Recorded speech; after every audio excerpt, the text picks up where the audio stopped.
voulais vous montrer un petit truc. J'ai bossé sur ces animations sur la dernière vidéo de Micode sur les impacts de l'IA sur le cerveau. Du coup, c'est ces animations-là dans cette vidéo, la fabrique à idiots.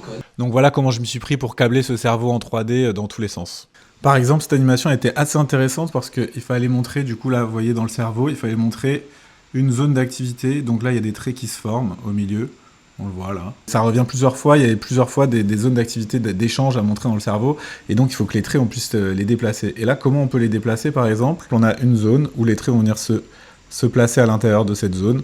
Si je déplace cette zone, ça va déplacer l'emplacement des traits, et ça va recréer de manière aléatoire un enchaînement de traits.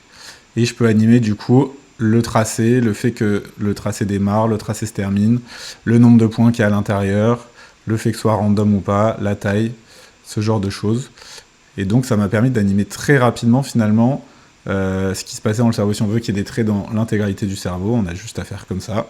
Et alors voilà, on a des traits partout. Ici c'est juste une petite zone à l'intérieur. On réduit la zone, donc l'animation, je vous la mets tout de suite.